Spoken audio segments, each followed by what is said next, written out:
well equipped with different kinds of weapons, and all are experienced in military science. Purport. As far as the others are concerned, like Jayadratha, Vitra, Kritavarma, Shalya, etc., all are determined to lay down their lives for Duryodhana's sake.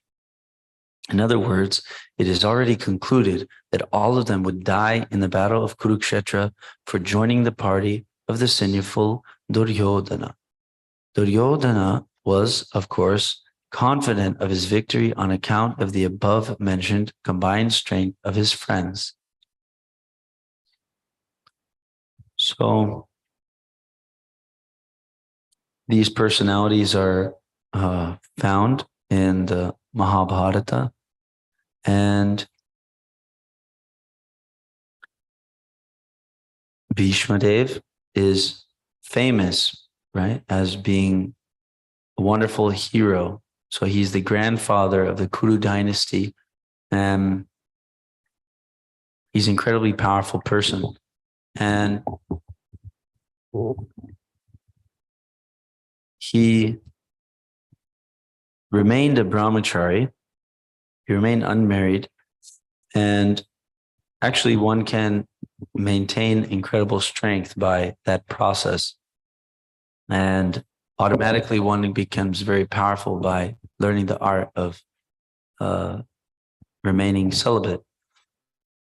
Now, in our movement, as devotees, actually that's everybody's business. So in one sense, that's very good. The women who remain very chaste, they'll become very powerful, and the men who remain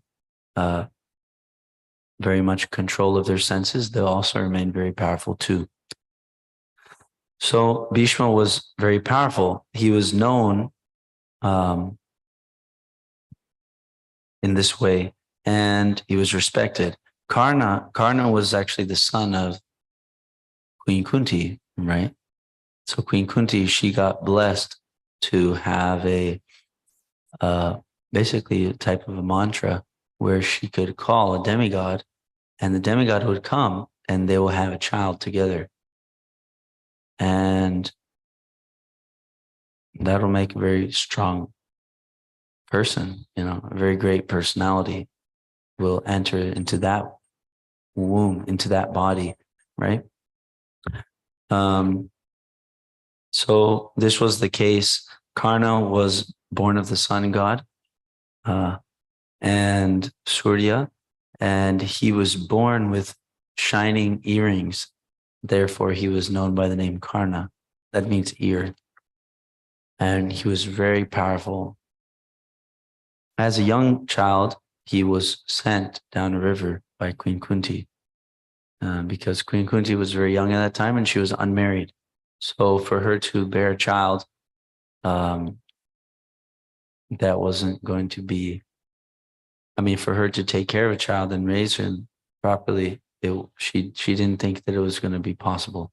So she put him in down the river. And Karna was picked up by a family of chariot drivers, as far as I remember, right? Or maybe it was a carpenter, I'm not sure. So basically a Shudra class family. And they took Karna in and raised him. But he showed his extraordinary powers even from a young age. And he wanted to exercise his nature as a kshatriya, right?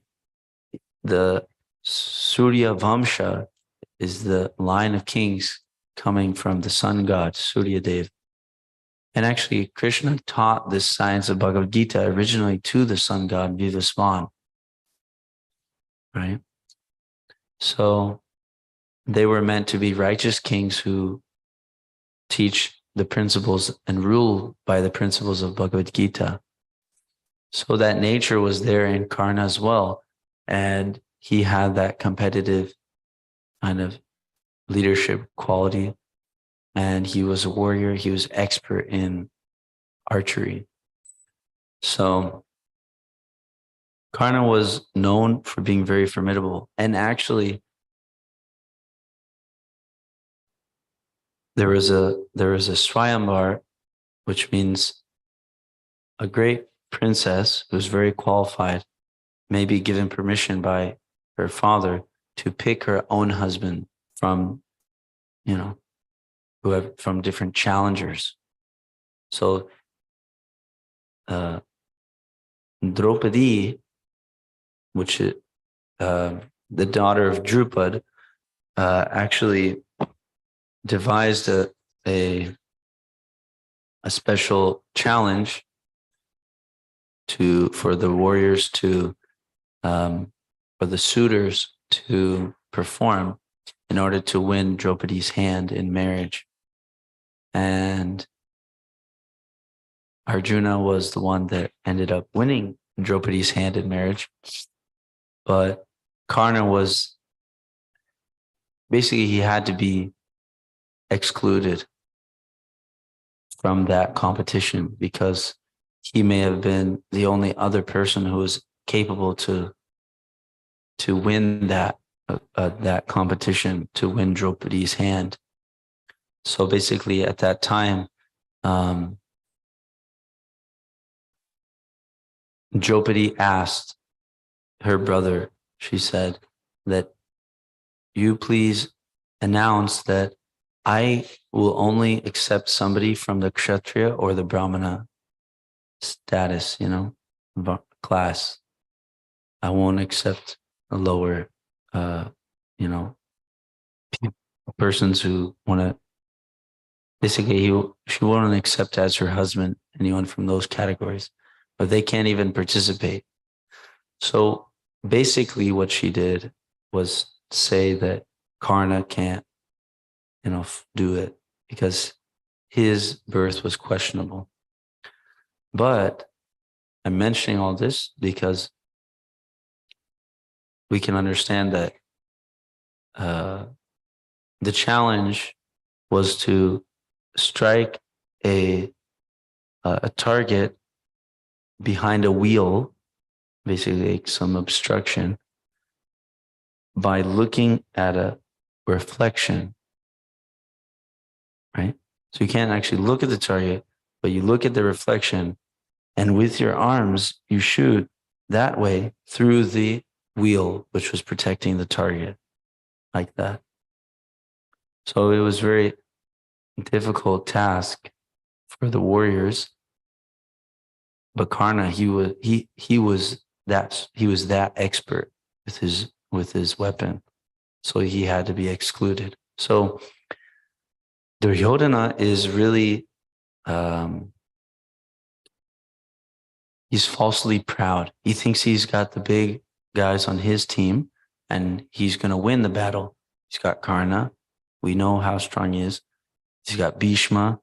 He's the, amazing warrior, right? Grandfather. And these other persons, Kripa and Ashvatthama, right? And the son of Somadatta, they're always victorious. So these personalities also are described in the Mahabharata. I don't know much about them, to be honest. We can understand that Ashvatthama is the son of Dronacharya. Dronacharya is their martial teacher. So Dronacharya taught them so many arts in the military science. So his son, he's certainly, also qualified, in that same tradition. But we see that later on, Ashvatthama, he acts pretty, low level because he ends up unrighteously killing the sons of Draupadi. So actually, Draupadi's sons, there was 5 sons. Each Pandava had one child with Draupadi, and there's 5 sons, and they were amazing warriors, but they were not children. They were 16. They were warriors on the battlefield of Kurukshetra, but they're known as the sons of Draupadi, but they were killed while lights were out, Basically at that time, according to the Kshatriya laws, that you will battle to the death until a certain point of the day, and then you'll basically hang out as friends. And then the next day comes and you fight to the death. And then when the time is up, then you hang out again. Right? Kshatriyas. Right? So they like to fight, for fun. It's part of their thing, And actually, when they do this righteously, automatically they go to the heavenly planets because they're following that swadharma. They're following that the righteous way of life according to their nature. Now, in this age, we have to get guidance from the spiritual master to understand how to engage our nature in Krishna's service, because we understand that's the highest principle. That's my real identity. Paro dharma, right? Paro means topmost or paramount, spiritual. My spiritual dharma, my spiritual duty, or my spiritual nature isn't anything in this material world, It's to serve Krishna. So the spiritual master can help me use what I've got in this life. Krishna gave me some skills, some abilities, gave me a mind, intelligence, certain facilities, whatever it may be, some wealth. He gave me family, certain family. Why wasn't I born over there? I was born in this family. He gave all that to me. And he's hoping that we use it for his service. And the guru can help us do it. The sadhus, they are doing it already. So that we can look at their example and say, hey, they're serving Krishna with everything they've been given. Maybe I can do it too. And like that. And the Shastra also gives instructions. So anyway, so Duryodhana was really proud and he thought he was going to win. Similarly, it's discussed in the 16th chapter about the demoniac mentalities. So this word demoniac, that can be properly attributed or applied to Duryodhana. He was not very clean or pure in heart, not very trustworthy like that.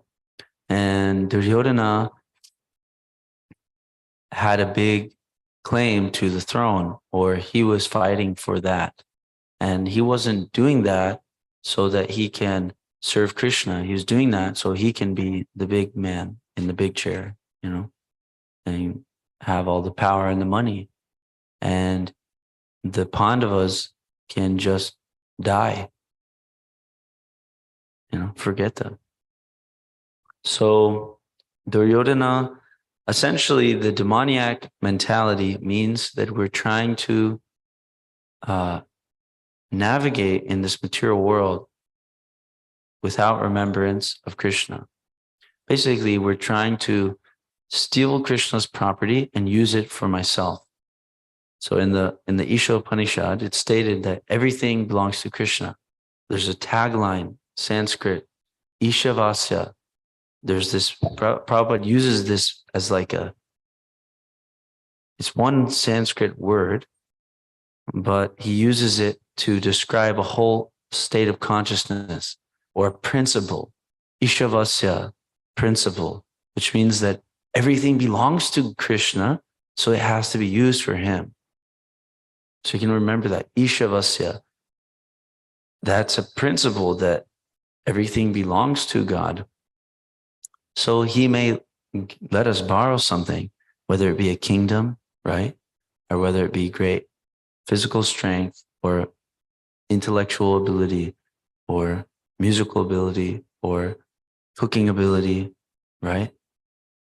Whatever it may be that we have, it's Krishna's property. He's lending that to us.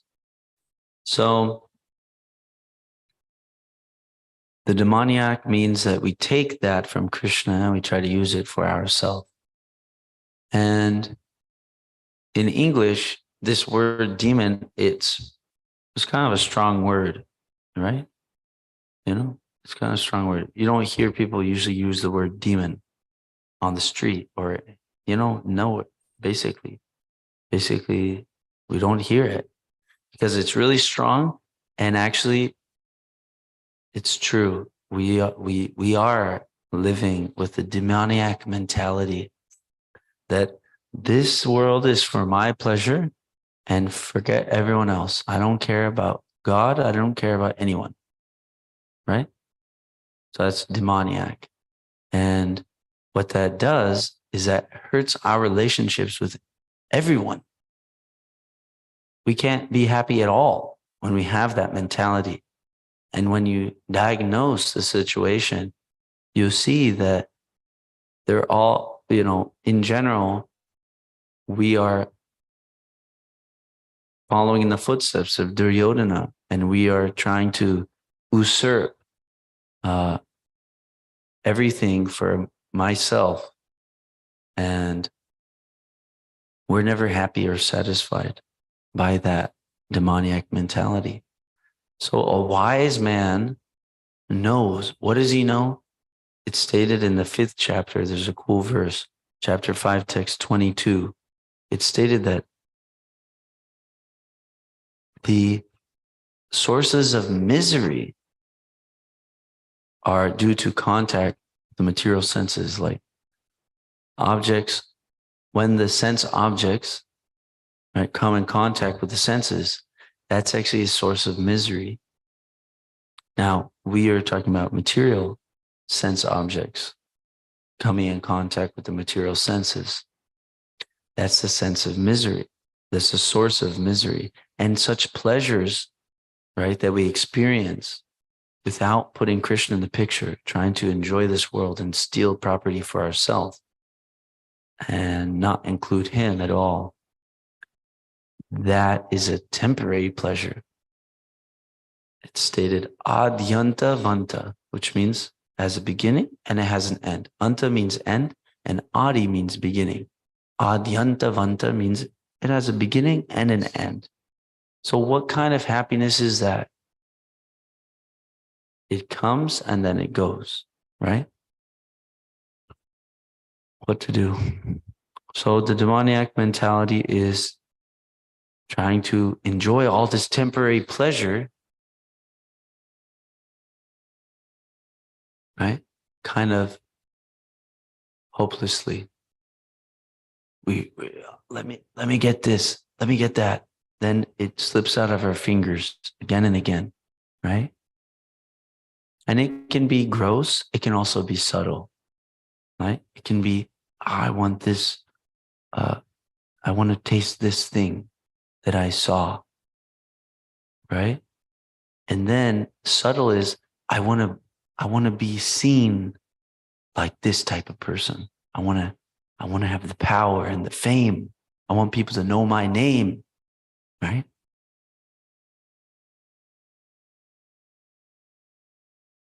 Right? That's also a subtle desire to gratify the senses, right? Because what happens when I'm the famous guy, right? And everyone knows me and I'm the best, right? What happens? And then I'll get money and I'll get awesome, good food, and there'll be nice, uh, friends and nice, ladies, right? So that will happen. So actually, I want that. So actually, I want to be famous because I want that, unfortunately. And I don't want Krishna to be a part of it. No, not Krishna, right? That's called demoniac. So that's a situation of the material world. But the wise person knows that the sources, the contact, or the pleasure which is derived from the sense objects, the material sense objects with the material senses, they don't try to enjoy that pleasure. Nateshu ramate buddha. The Buddha, he is actually a wise person, intelligent person. He doesn't take pleasure in that type of pleasure, which comes and goes. He's interested in an eternal pleasure. It's stated in the Vedas, I think it's Ramate Yogina Anante, that the yogis are relishing, they're experiencing, they're enjoying unlimited pleasure. Where is that pleasure? I don't find it without adding Krishna. So demoniac means we are trying helplessly to enjoy, which is natural. Everyone wants to be happy. Why not? Right? Why not be happy? But I have to know by higher intelligence that to be really happy, I have to make the soul happy because I am the soul. I'm not this body. So Duryodhana, he's completely convinced he's the body. He's the son of Dhritarashtra, who is actually the blind king, and he's meant to take the throne. And he's meant to cut down the Pandavas who are going to get in the way of his being the ruler. And so what happens in that scenario is our knowledge is stolen by illusion. Whatever knowledge we may have, Duryodhana was a great fighter too, as well as all of his brothers. Dushashana, all these brothers, they were beasts, right? This is the Kuru dynasty and the Pandavas. They were all huge, huge warriors. And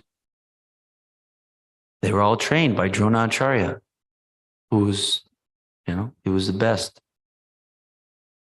And Duryodhana, though, he was completely convinced that he was the body. And when we're convinced that we're the body, then we think that we'll be happy by satisfying the demands of the body and mind. So this demoniac mentality is not very helpful. And this movement, Hare Krishna movement, is to help eradicate the demonic mentality that we have, right? We also have a little something, something, or else we wouldn't be in this material world, right? We know Prabhupada, he came here, he never had that, right? But as far as myself, right?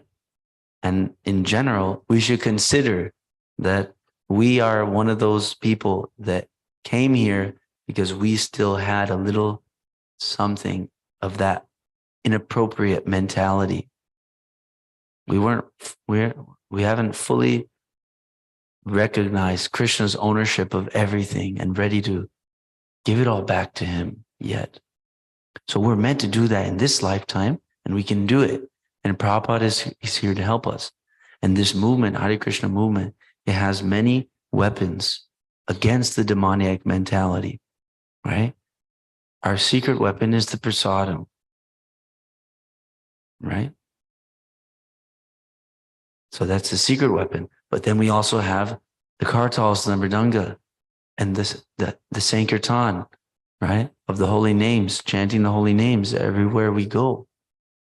In the temple and out of the temple too, right? That's one of our weapons against the demonic mentality. We have these book bombs. These temples are meant to be bases, which we send out our forces to drop bombs, right? It's a war against the demoniac mentality. And it's very deep rooted, right? It's very deep rooted. We may not even know who Krishna is, much less we want to give him everything in our life, right? So these book bombs, this is meant to go off, at some point. Somebody reads this and it's going to explode in their mind. It's going to change their whole way of thinking. And why does it do that? Because Prabhupada is coming in the parampara. And this parampara is incredibly empowered. And they really want to make everybody happy. And they know nobody can be happy unless they're serving Krishna. So these book bombs are going off, and it's amazing because when we do this book distribution, we may not see the result. But what's amazing, it's a restaurant. And in that restaurant, somehow or other, appeared Bhagavad Gita and Journey of Self-Discovery. And it was in the Lost and Found in that restaurant. And the manager of that restaurant took them home. And he said that he had them for 6 months and he didn't read them. Then one day he read that Journey of Self-Discovery and he was completely blown away. He said, right, Haribol. He's completely blown away. He said, what is this book? Everything is making complete sense here. Logic. It makes sense, right? So he was completely blown away. He was highlighting, studying everything.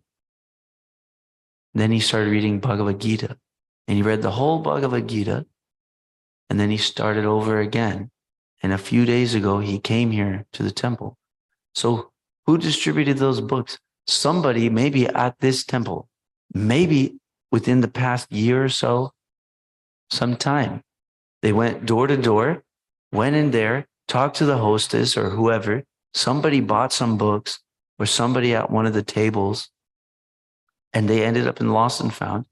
And now he bought himself a japa bag. He's offering his food to Krishna every day. I mean, that's amazing, right? So automatically, such things are going to happen. And we don't have to be super attached that the person we give the book to has to come now and as we're going to do it. No, Krishna's doing it. Prabhupada is doing it. These are his bombs, right? And we're just ready to pass them out. You know, just going to launch them as much as possible, and people will come. And the more the merrier. You know, we're doing kirtan. We have 5-6 guys, 5-6 devotees, and we're chanting, and it's fired up, feeling the ecstasy, you know, right? But imagine there was 60 guys, 60 devotees. Imagine there's 100 devotees. Imagine that in this temple, there will be 500 devotees, right? We'll have to do the Sunday festival on the lawn, right? We'll have to start closing off the paseo to do a huge festival all in the middle of that big place, right? Big kirtan stage, Ratha Yatra carts, right? Big prasadam distribution, everybody in the whole neighborhood, right? Back to Godhead. So that's what we want. More and more, we do this kirtan, we do our japa, we do our book distribution, and Krishna will bring more people. We just have to stay pure, stay dedicated, and we can live a great life and we can help a lot of people. Okay, thank you so much. Maybe some devotees can share some things. Okay. Jagannath Prabhu.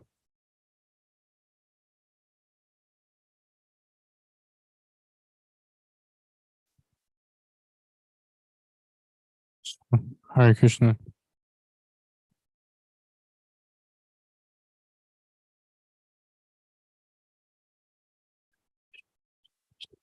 Hare Krishna. Hare Krishna.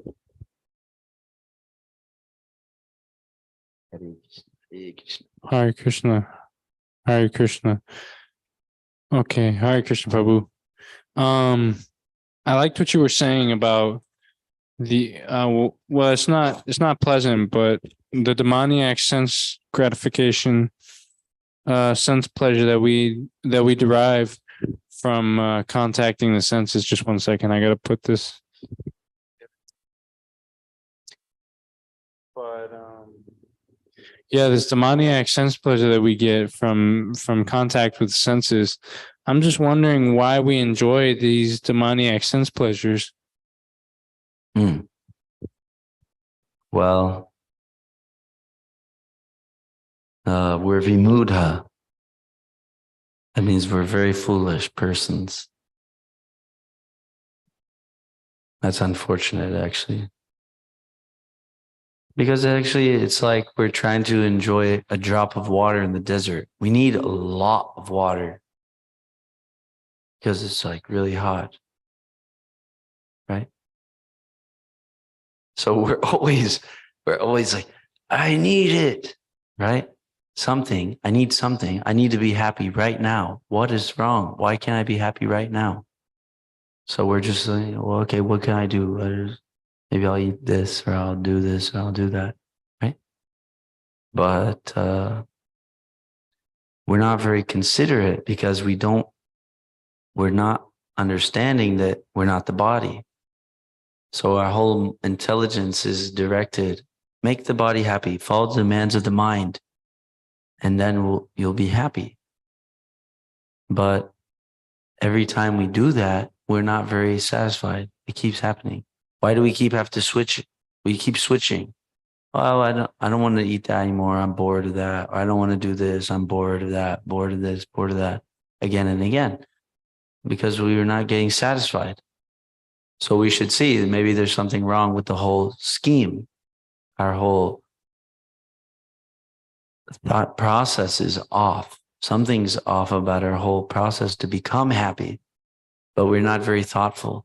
But Prabhupada will mention any thoughtful person will consider that they're not very satisfied, against all their best efforts.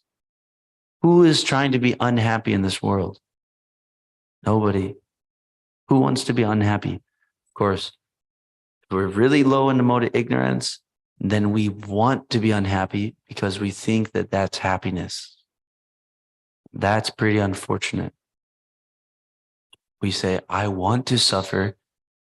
I want to become zero and just sleep all day, nothing, no existence, just blackout, I'm not alive. Then we're happy that, yes, that is happiness. That's really low mode of ignorance. So we have a mix, passion, ignorance mostly. So passion and ignorance, it constantly, we're searching out after the sense pleasures and we're not very thoughtful. And then we go into mode of ignorance and we say, well, forget it. I don't care about life. And then again, we're chasing after the sense pleasures again. Forget it. I don't care about life anymore. Again and again, we do that. So,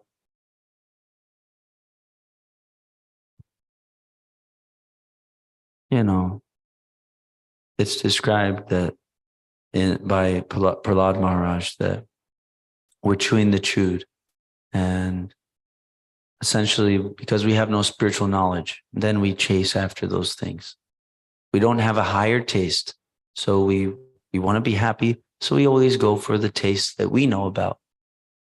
So without any spiritual knowledge, there's no question of getting a higher taste. Without a higher taste, we can't stop enjoying this material world. That's the secret of the Krishna consciousness movement. It's to systematically and very potently give a spiritual taste to every soul. Because when you serve Krishna, when you hear his names, when you chant his names, take his prasadam, when you read his books, you're alive on the spiritual platform. That's you, for real, contacting Krishna. And that is pleasurable to the soul because we're servants of Krishna. So we like that. Anyway, was that okay, Jagannath Prabhu? Okay. So, thank you very much, devotees. Bhagavad Gita ki jai. Srila Prabhupada ki jai. All glories to the assembled devotees.